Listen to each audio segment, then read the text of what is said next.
ప్రభువైనటువంటి యేసుక్రీస్తు నామములో ఈ యొక్క వీడియోను వీక్షిస్తున్నటువంటి ప్రేక్షకులకు, ఆత్మీయులకు, దేవుని ప్రజలైనటువంటి వారందరికీ కూడా ప్రభు పేరట ప్రత్యేకంగా వందనాలు తెలియజేస్తున్నాను. బిడ్డరా, ఈ సమయంలో మీ కొరకు కొంత సమయం దేవుని వాక్యాన్ని అందించాలని దేవుని సేవకుడిగా ఆశపడుతున్నాను.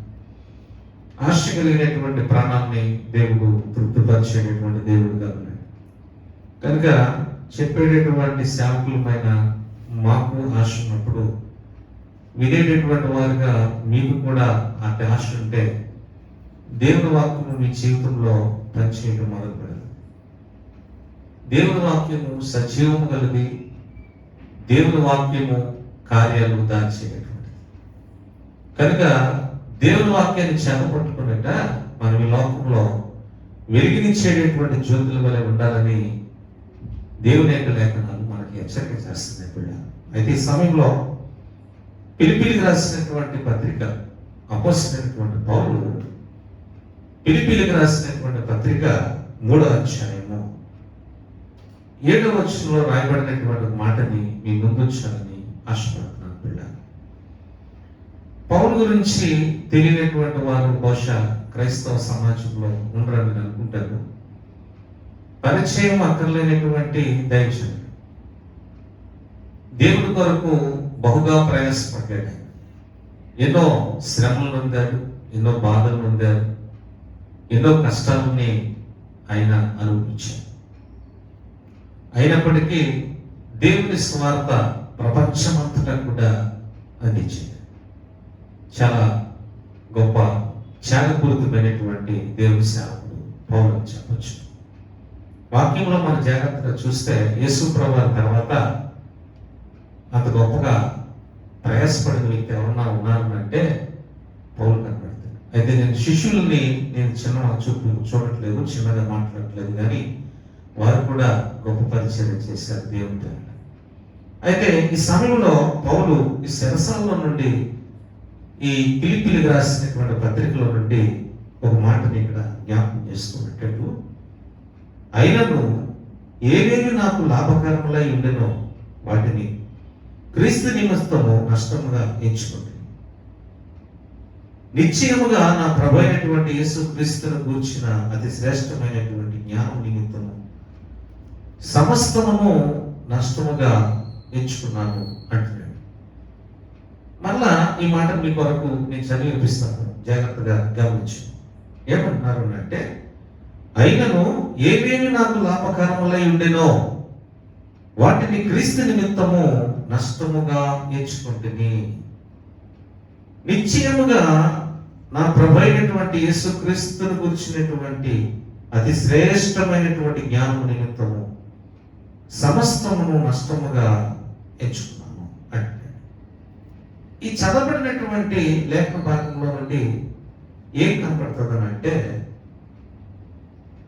పౌలుకి ఏమేమి లాభకరములుగా కనబడ్డాయో, ఏమేమి ఉన్నతంగా కనబడ్డాయో, ఏమేమి శ్రేష్టకరమైనటువంటివిగా కనబడ్డాయో వాటినన్నిటినీ నష్టముగాను పెట్టగాను ఎంచుకున్నాడు.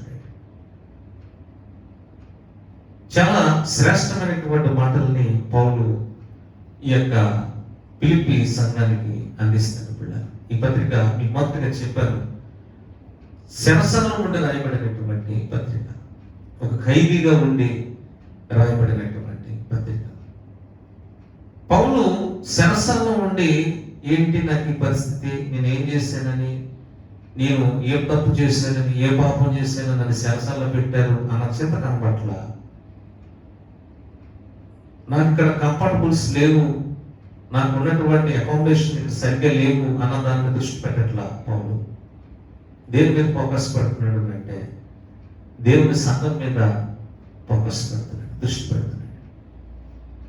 దేవుని సంఘానికి ఏ విధంగా దేవుని వాక్యాన్ని అందించాలనేటువంటి తపంలో కనపడుతున్నాడు పౌలు.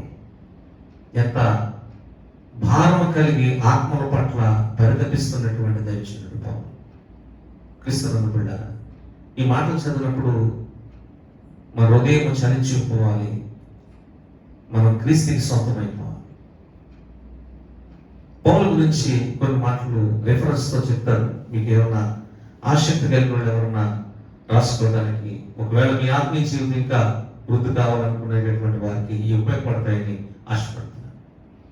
పౌలు ప్రారంభ దశలో నుండి కొన్ని మాటలు చెప్తారు. చూడండి, పౌలు దేవుని చేత పట్టబడినటువంటి సందర్భము ఎక్కడ కనబడుతుంది అంటే అపోస్తల కార్యములు 9వ అధ్యాయము 3వ వచనం కానించి కనుక చదువుకుంటే పౌలు దేవుని చేత పట్టబడినటువంటి సందర్భం, లేక దేవుడు పౌలుకి ప్రత్యక్షమై మాట్లాడినటువంటి సందర్భం మొదటిది. రెండోది, పౌలు వృత్తికి డేరాలు కుట్టుకునేటటువంటి వ్యక్తి. పౌలు వృత్తి ఏంటి?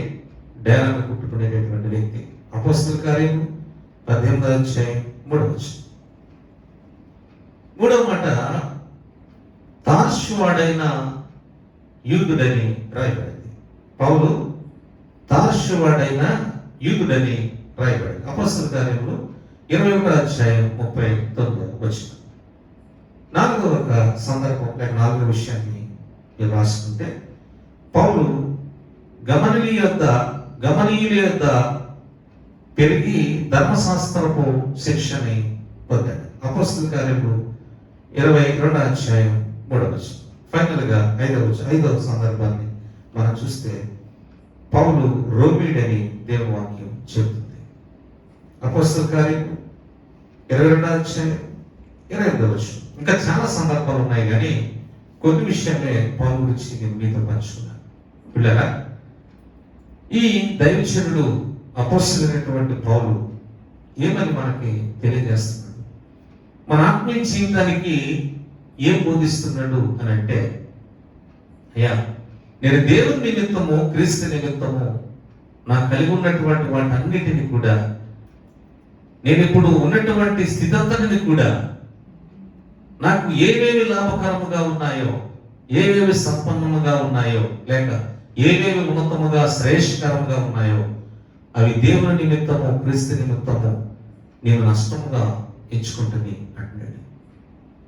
పౌలు విషయానికి వస్తే ఏదో చిన్న స్థితి నుండి వచ్చినటువంటి వాడు కాదు. పరిశుద్ధ గ్రంథము పౌలు గురించి ఘనంగానే చెప్పింది.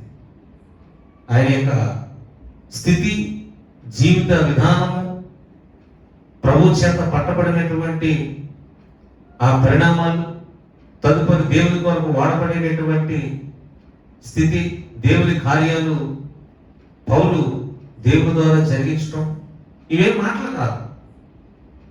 చాలా చాలా అద్భుతాలు చేశాడు పౌలు. ఇప్పుడు ఈయన ఏమంటున్నాడు అంటే, ఏం చెప్తున్నాడు అంటే, నేను సమస్తాన్ని కూడా క్రీస్తు నిమిత్తమే, దేవుని నిమిత్తమే నేను నష్టముగా ఎంచుకుంటుంది అంటున్నాడు. నష్టముగా ఎంచుకున్నాడట. ఇక్కడ 8వ వచనం అంటాడు, ఏమంటాడంటే, నిశ్చయముగా నా ప్రభు అయినటువంటి యేసు క్రీస్తుని గురించిన అతి శ్రేష్టమైనటువంటి జ్ఞానం, ప్రభు అయినటువంటి యేసు క్రీస్తు వారిని గురించినటువంటి అతి శ్రేష్టమైనటువంటి జ్ఞానం నిమిత్తమై సమస్తమును నష్టముగా నేను ఎంచుకుంటుంది. ఇక్కడ నష్టముగా ఎంచుకున్నాను అంటున్నాడు. మధ్యలో పౌలు ఏమని మాట్లాడతారు అంటే, సమస్తమును నష్టముగా ఎంచుకున్నాను అంటున్నారు.